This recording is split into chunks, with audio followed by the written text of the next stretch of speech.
I made over $30,000 with print on demand last month. In this video, I'm going to give you a breakdown of the profit, how I was able to drive that much traffic to both my Shopify and Etsy store, as well as showing you the third-party apps that I use on Shopify which help increase conversion rate and my average order value. On Shopify, I had 830 orders, and on Etsy, I had 61 orders. This meant that in February, in total, in sales, I did $32,603 across both Shopify and Etsy. But before I go into the numbers, I'd just like to address some skepticism that I've been receiving online this last week, last 2 weeks. So I've been posting my analytics from Shopify and Etsy on TikTok and Instagram in an attempt to grow my socials. And this has been met with both positive and negative feedback, as you can expect when you claim that you've made nearly 900 sales in 1 month. A lot of people have been asking some really good questions, which I've been doing my very best to answer.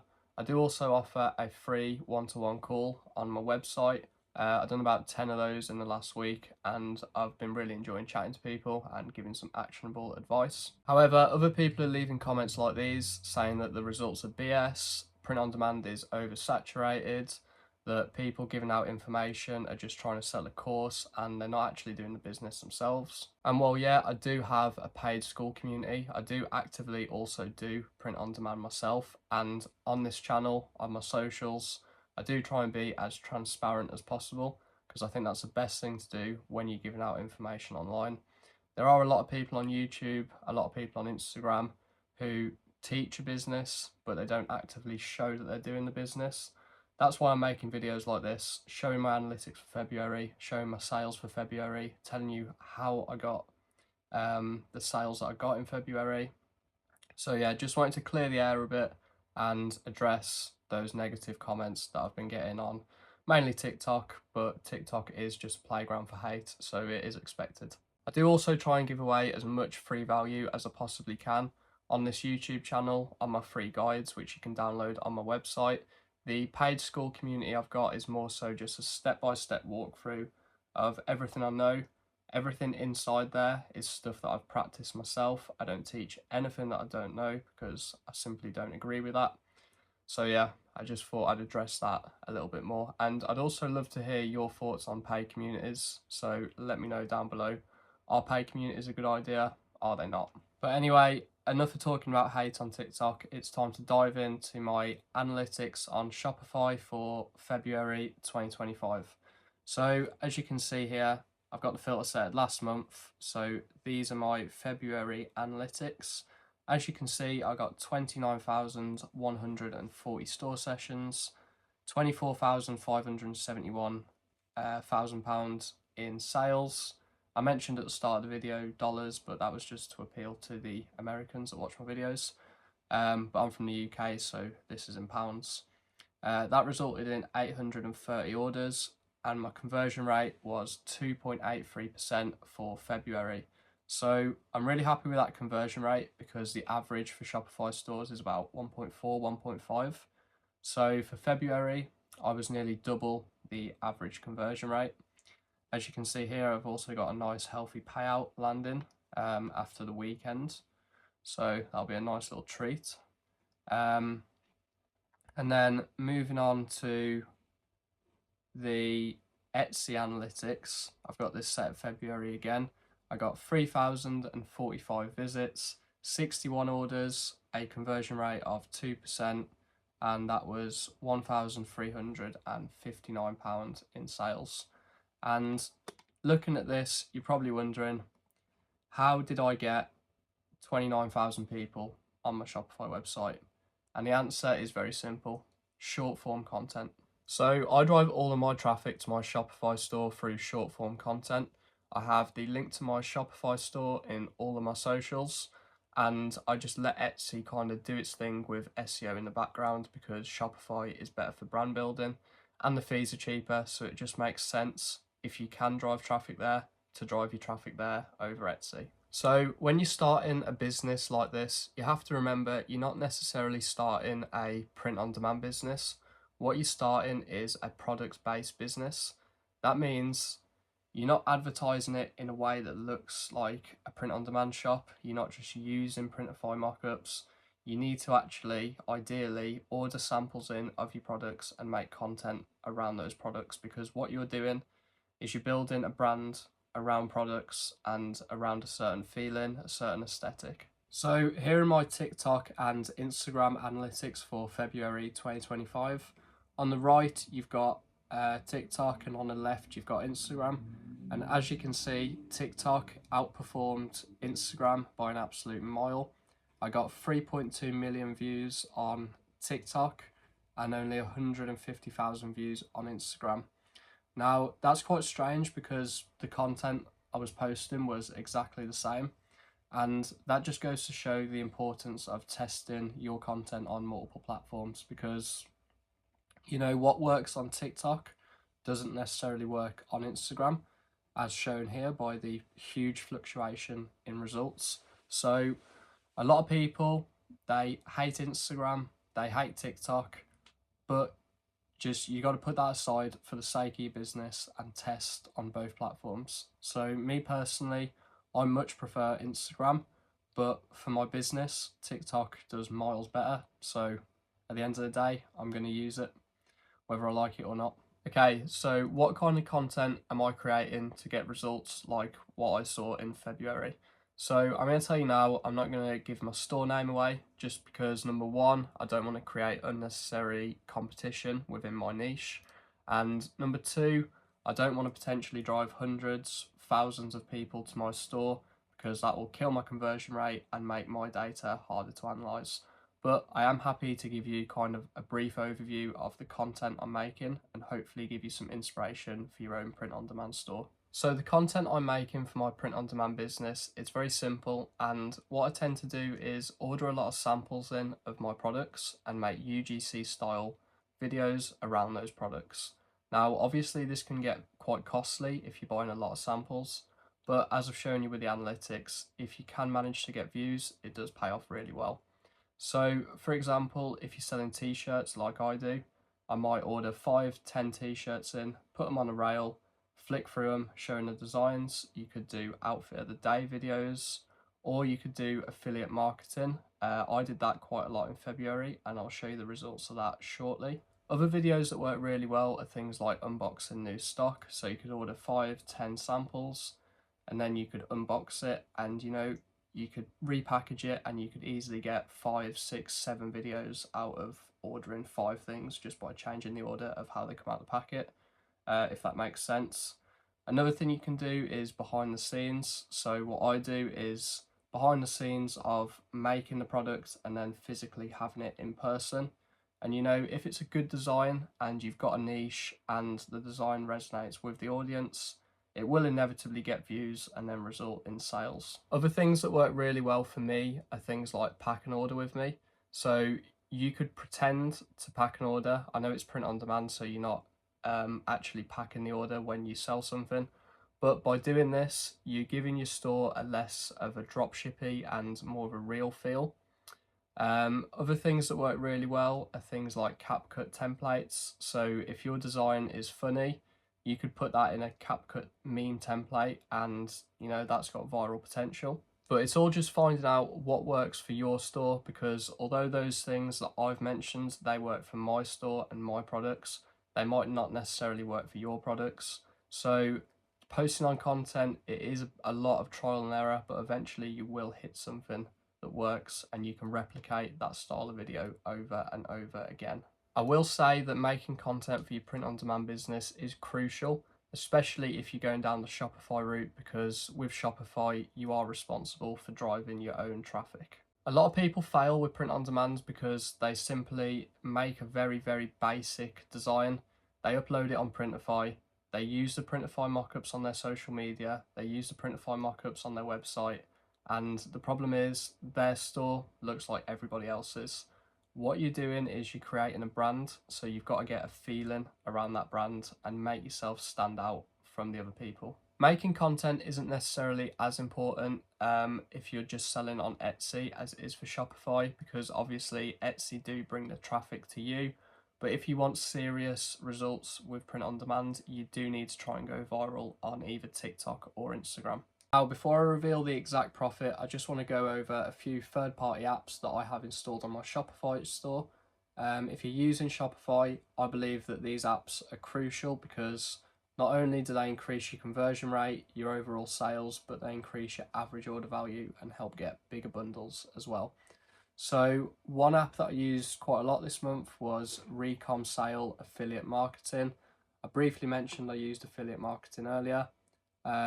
Let me just quickly set this to February. So February 2025, I had 28 people sign up to the affiliate program. Now you can do this by either cold outreaching micro influencers with like 5,000, 10,000 followers. They're more likely to say yeah. Or you can post about it on your Instagram story, make a TikTok, get people to sign up that way. I did a mix of both and both worked pretty good. So from 28 affiliates, they got 593 clicks, 59 orders, and nearly £1,300 in sales. So affiliate marketing is really good because not only does it bring you in extra sales, but it also helps with social proof and makes you look like an actual real brand. So I set my affiliate program at 30%, meaning my affiliates get a 15% cut and the people they bring in get a 15% discount. So if an affiliate makes a sale, I lose 30%, but that's okay because I'll reveal my profit margin in a little while. Another third-party app that I like to use is the Rivo email pop-ups. Now you've probably seen these before. You land on a website, a pop-up appears and it prompts you to put your email address in exchange for a discount code.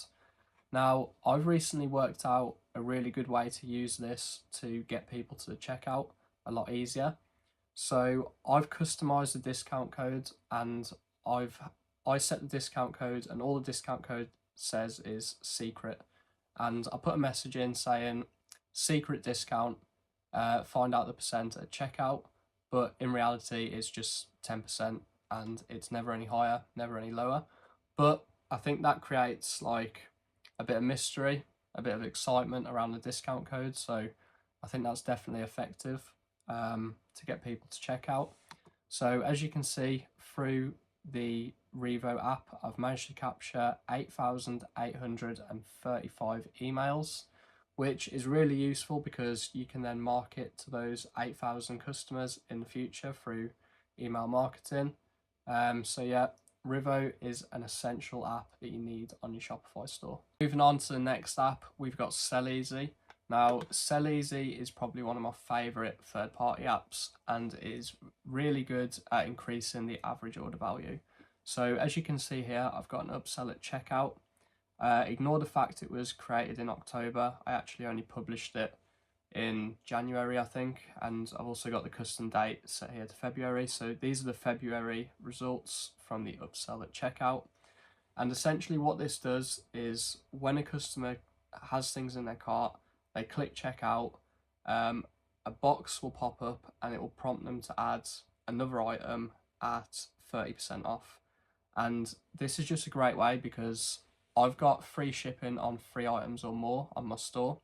So if they've got 2 items in their checkout, they're prompted to add a third at a discount, and not only at a discount on the product, but they'll also get free shipping. So in February, this pop-up got 2,770 views, 180 clicks, and it converted 44 times, which, no, sorry, ignore that. That's overall. So in February, it got 2,273 views, 146 clicks, 39 conversions, and it resulted in £883 in extra revenue for my store. Okay, moving on, we've got the Essential Countdown Timer app, and this one is really good, especially if you're running a sale on your store. So for example, you've got your t-shirts at $24.95, you've got them on sale for $19.95, and you can put a timer on your product page, on your cart page, saying that the sale is going to end in 6 hours. And what this does, it creates a sense of urgency. You know, the buyers are worried they're going to miss out on a deal, so they're more likely to buy, and then in turn, that gets you a better conversion rate and more sales on your Shopify store. Moving on, we've got Nvidium shipping protection. Now, this is essentially just an opt-in at checkout where customers can pay a small fee and get extra protection on their order in case it's lost, stolen, damaged, anything like that. So I've set this at $1.99 and it's just a simple yes or no at checkout. Do you want shipping protection? Yes. It's added on. No, no problem. So as you can see in February, 830 orders, and I had an insane attachment rate of 42% for shipping protection. So what this essentially means is that nearly half of my customers were opting in for the extra shipping protection. And Navidium's really good because if anything does happen to your orders, they handle the customer service on your behalf. So not only does it increase your revenue, it also decreases the amount of time you spend on customer service. So yeah, Navidium, it's a win-win overall. Extra revenue, less customer service. What's not to love? And finally, we've got emails. So as you can see, in February, I sent 14,400 emails. Had a pretty good open rate of 36.6%, an okay click rate of 0.8%, and it resulted in £363 in sales. Now, you shouldn't expect emails to be your biggest earner, especially for an e-commerce website, because so many brands send emails out and they are considered quite spammy. But you know, those 14,000 emails sent, they were basically all automations. So you've got abandoned checkout, abandoned product browse, thank you email, welcoming new subscribers, things like that. So yeah, that's just an automatic extra £363. So emails for your e-commerce website, they're worth doing, but they're not going to be your main earner whatsoever. Right, so moving on to my overall profit for February 2025, what you've all been waiting for. So here is the breakdown. So I spent overall $13,246 for filling the orders.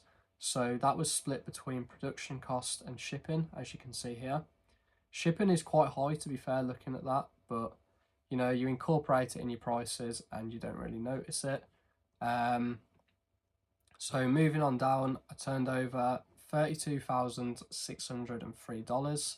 So subtract 13,246 from that. Shopify takes 2.9% plus 30 cents on all transactions. That's just a standard payment processing fee. Can't get around it, so just suck it up and deal with it.